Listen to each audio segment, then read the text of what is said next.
I was looking on YouTube the other day because I always go through and I respond to all the comments. And we'll put stuff up there about the Cardinals offseason and the MLB lockout.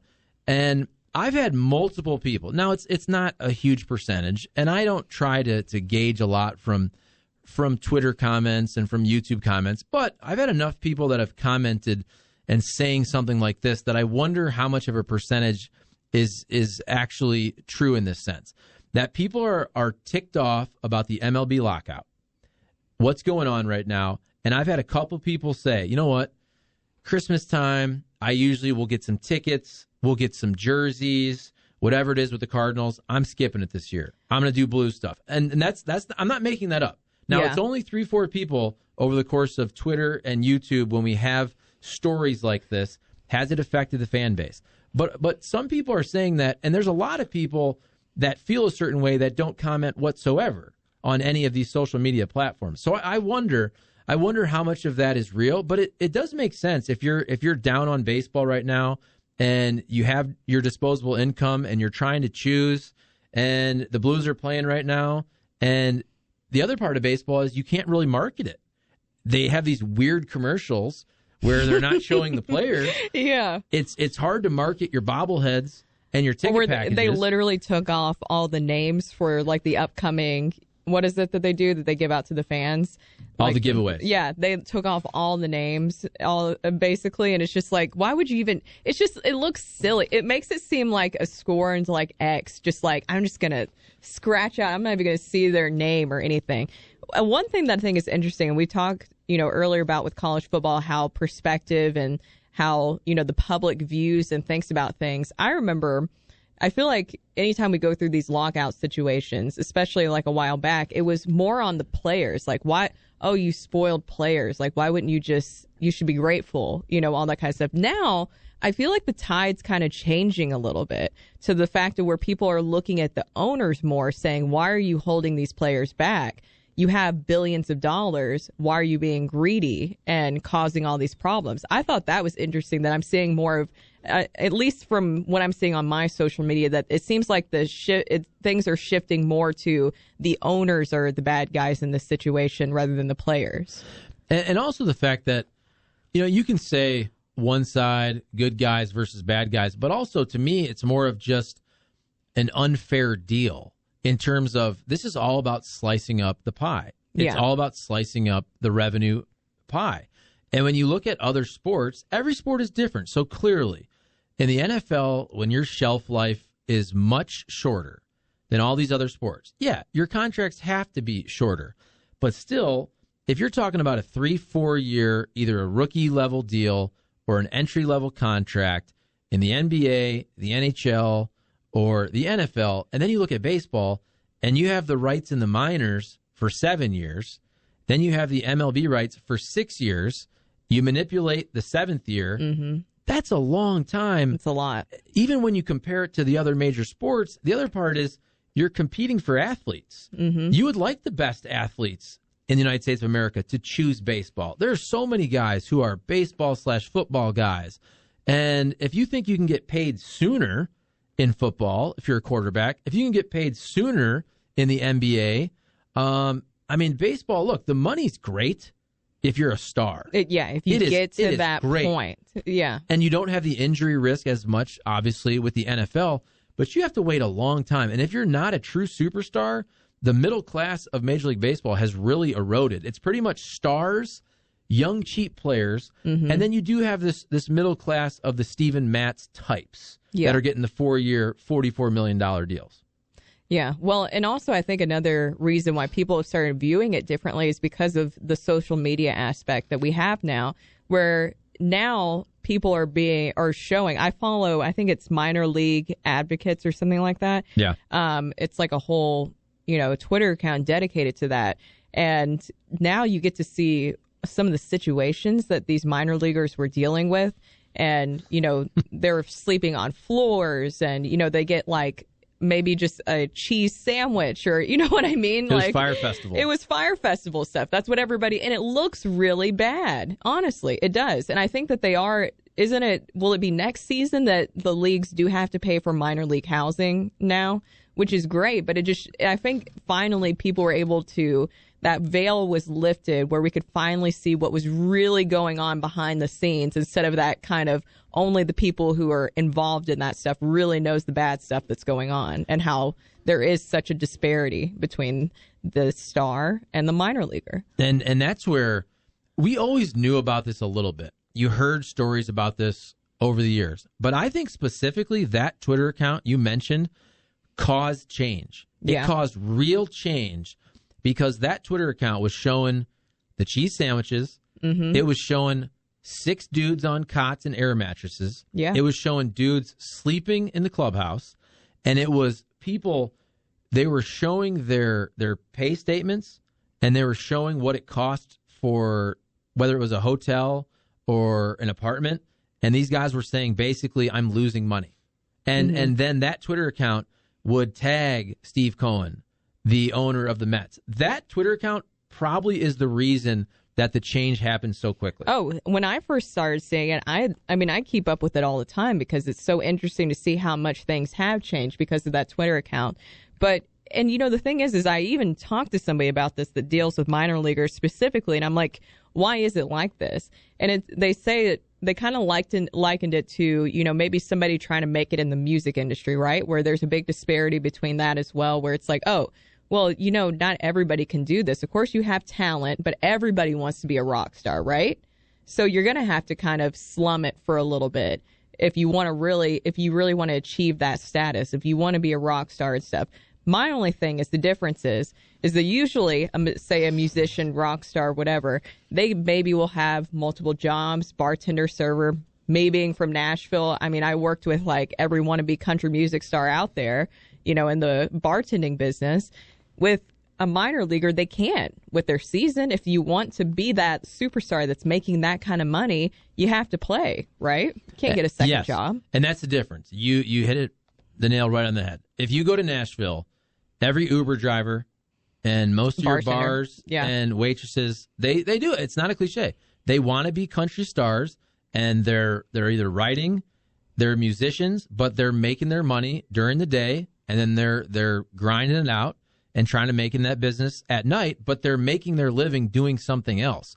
Where in Major League Baseball, first of all, if you really want to be good, if you want to get to Major League Baseball, it is a year-round job in terms of you're playing for 6 or 7 months or 8 months when you incorporate spring training, depending how deep you go in the postseason, and you have to train year-round. And it costs money to train. It costs money to eat right. And so these guys, during a baseball season, they can't do anything else. And the other part of it is you're not getting an hourly wage. Mm-hmm. And if you added up all the hours, that's another part of it. Some of these guys would say, well, here was our schedule. We were on the bus for 10 hours. We get to the park at, let's say, 3 o'clock. We leave at 10. You start to do the math, and they're making below minimum wage, which minimum wage is already really low.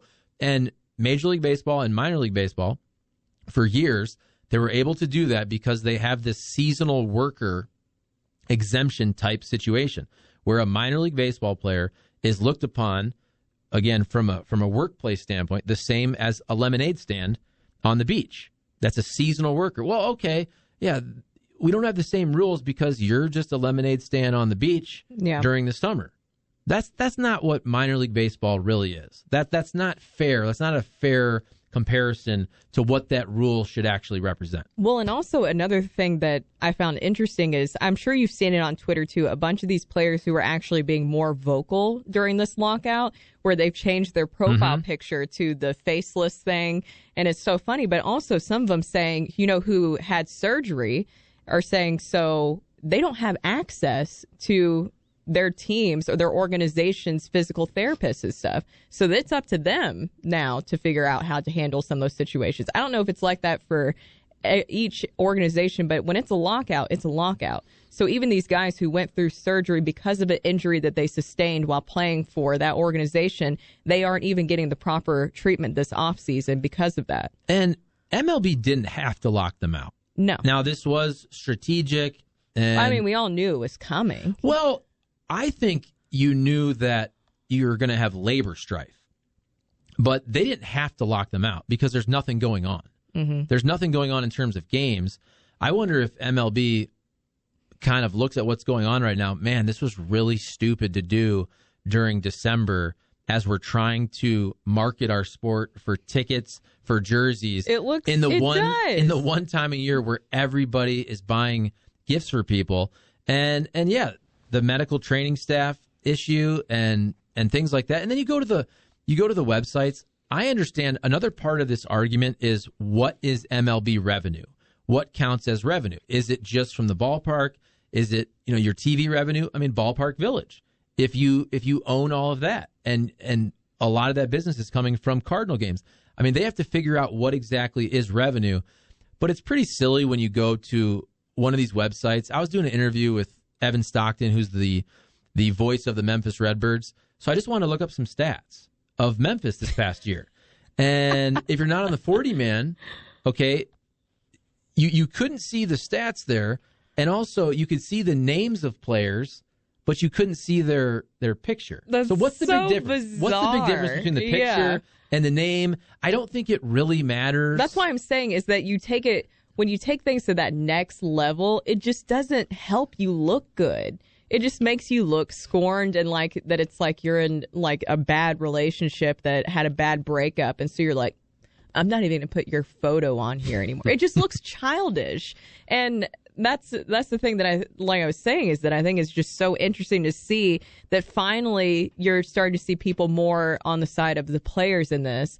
And yes, a lot of them do make a lot of money, of course, but now you're seeing people who are like, why? I'm not going to side with this billionaire owner who's going to go to this length or, for the league that's making so much money, and they're going to not give us access to their players. And it's like, why would I want to buy? Or even you look at like the winter warm-up that's coming up. Is that even going to happen? That's a whole nother question in itself. I don't think it would. I wouldn't think it would.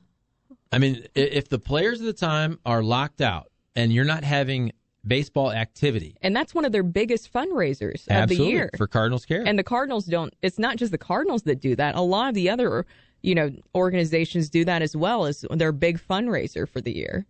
Okay, on the text line, 855-282-8255. Get your text in on the lockout on the Cardinals from the 314. Nothing is stopping baseball players from finding a job that requires less travel and has better benefits. People in other professions do this all the time. Why are they different?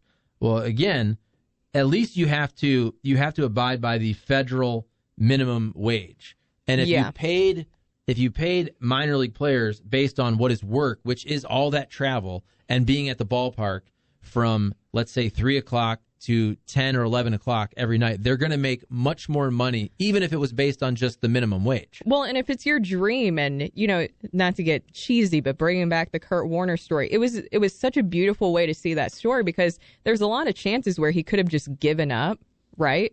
I mean, he had to go play arena football and to finally get back into it. There's many times where he was shut out, but he still made his way back to the NFL. Or you even look at, say, like a Matt Carpenter. He didn't go high. He was somebody that wasn't supposed to be as big of a star, right? If you just looked at his journey to Major League Baseball. I mean, everybody deserves a fair shot at that, right? Absolutely. And the other part of this, though, is, and this is coming from somebody, I'm a huge baseball fan. It's my favorite sport. I will always watch it. But I don't think baseball can afford to have labor strife like other leagues do. No. Because no matter how much I like baseball, it is by far the most boring of the four sports. In terms of action, in terms of ball or puck in play, yes. In terms of the pace of the game. And by the way, baseball is beautiful for those reasons, too, when you can sit father and son, father and daughter, whatever it is, family, and you can talk about the stories of baseball. You do that between pitches. But it can't be a glacial pace. It is. It can't be walks, strikeouts, and homers. You need action. You need athleticism. Again, if you're an athlete and you can run and you can jump and you could play baseball and steal bases and win gold gloves and make diving catches, we're not seeing that as much. If I'm a young athletic kid and I potentially could play baseball, basketball, football, again, the money's going to come into play. But what's more fun? What's more fun? playing football, and if you're a receiver, you get to run 50 routes. If you're playing basketball, you touch the ball on every play. Or baseball, there's a lot of standing around, and you get to go up there and swing the bat 4 or 5 times a night. And there's so much emphasis now on not swinging the bat. And to your point, to why Major League Baseball can't handle this as much, because here's another issue that everybody who covers baseball that's in that whole realm of things, or even I'm sure everybody has noticed this, is that there's an issue now of engaging that younger audience into Major League Baseball for those very reasons that you described.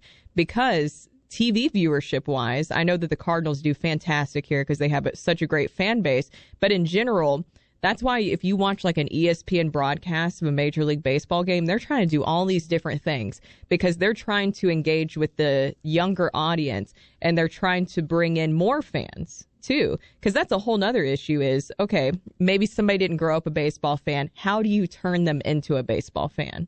How do you get them interested in the sport? A football fan interested into baseball, a sport that's completely different, slower pace, as you mentioned.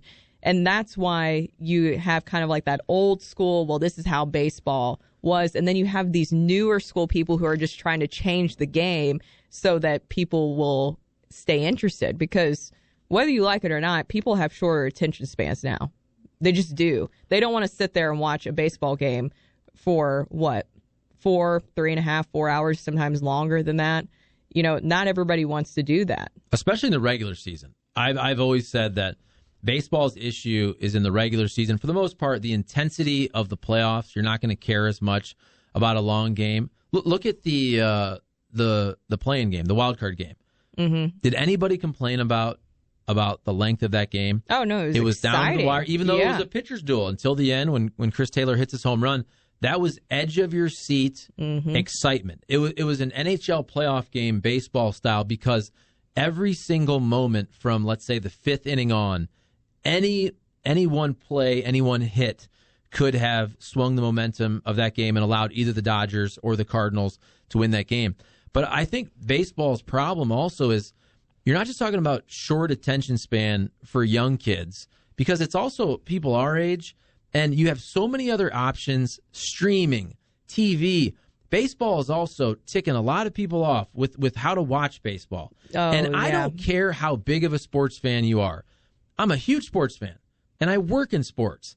And yet I'm tired of getting these stupid emails, whether it's Hulu, YouTube TV, back in the day, whatever your cable service provider, when you're fighting with whatever league it is for the rights, people are tired of it. I mean, look at the other day.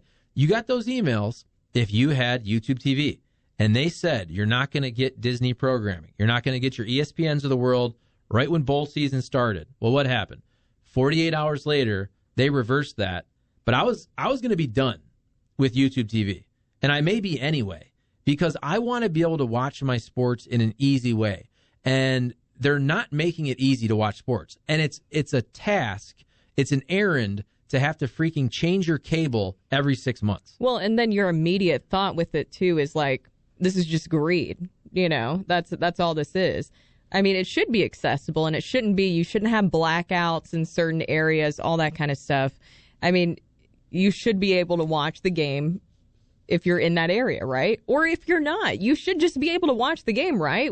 Don't you want somebody able to watch the St. Louis Cardinals, like, all the way in New York? Or, I mean, why not?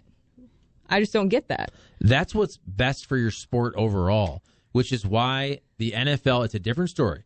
When you play once a week versus 6 to 7 times per week, I get that. But the NFL, through gambling, through fantasy football, through the fact that we know these players in college, we watch them in college, there's name recognition for a lot of these players, almost all of the quarterbacks.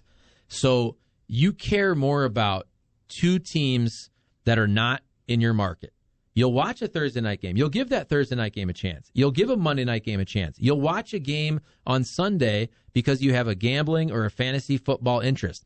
I don't think anybody does that with baseball. No, I'm sure that there's some out there because, you know, the thing is like it's called, what is it, America's pastime for a reason. It's more of like people who are into the nostalgia of it, you know, and I think even like Whitey, and I talked to Ozzie Smith about this a while ago, that's the more old school look of it. They don't like that they're trying to transform the game. So don't transform it. I agree with Whitey and Ozzy. Don't try to change the game to make it faster. Don't do all these little things. Don't change it. Just find a better way of engaging your audience and actually making it accessible, like you said, and where you're not trying to. Anybody at my station knows I hate the ESPN broadcast of Major League Baseball games because they'll do like a freaking interview, like full screen during the game. And I'm like, I don't care what he has to say. Let me watch the freaking game. Why are you going full screen on an interview right now? Or they'll be interviewing someone like a player, which is sometimes interesting, but then a big moment happens and you're like, oh, I just want to watch that. What's funny is, so you bring up, now we can say old school, and you can go back, okay, of course, to Babe Ruth, 50s, 60s. But if you want to talk about, okay, folks that are a little more old school, and you mention Whitey, who's older, obviously, he's 90-ish years old, and Ozzie Smith played 30 years ago plus. But the thing is, you don't say old school like a fuddy-duddy, because usually when you say old school, oh, it's kind of boring back in my day. No, actually, I mean it in like a good... No, that's what I'm saying. It's the exact opposite because Whitey Ball was fun as hell. Yes. Whitey Ball was entertaining as hell. And it wasn't just the Cardinals and the running Redbirds, but it was stealing bases, it was triples, it was dudes putting the ball in play, taking pride in not striking out, defense, running. It was athleticism. Those dudes are athletes. It was exciting. And so when you say, oh, back in my day, that was only 30, 40 years ago. We're approaching the 40-year anniversary of the Celebration 1982 team. I know Ozzie Smith's doing the big event at Ballpark Village. That wasn't that long ago, but that's the baseball I want back. And yes, mix in some home runs, mix in the starting pitcher, of course, who's going to strike out 15 dudes. We all know these pitchers, they're going to be 5 innings, 100 pitches. It's different. You're not going to have guys throwing 270 innings. That's never going to change. But bring the athleticism back. That's what's fun. Yeah, exactly. And that's the thing is like trying to add these little new things to it. Why? I'm just saying, if you're looking at things as a business model, why not lean into that more of the nostalgia? What worked, right? Like you said, I feel like that was exciting. Even seeing the highlights of that, from back with Ozzy and all that stuff. It was so fun to watch, just even like the old school highlights of it. Slides, great plays. So just lean into that. Don't try to change the game in that way. Make it more accessible to your fans. Really just delve into that a little bit more. Maybe make it to where the younger audiences would understand it more, because I liken baseball to a chess game, and that's what I think is exciting about it. I know that sometimes people can play chess fast, but that's not what I'm trying to get at, is that it's really fun because there's a lot of mental and physical aspects to it. And to me, that's exciting. Trying to change the pace of the game is not the direction that I feel like they should be going towards, but it seems like that's what they're trying to do because they think that's what the younger audience wants. Well, I do think you need more action. You need ball and play more. We all know it's going to be 3 hours. Yeah. But it needs to be a more action-packed 3 hours, in my opinion. Text line 855-282-8255. Here's a couple of baseball Cardinal fans just telling it like it is. James Hahn says, as a YouTube TV customer, neither my kids or I watched many Cardinals and Blues games this season, and I'm starting to be okay with it. That is not a good thing. That's not a good thing. It's not, but I understand where he's coming from. No, I agree. I totally get it. You're tired of changing the freaking cable company. Splashback says, I'm not watching 3-hour games 6 days a week for 6 months. I watch when I can, and I get that.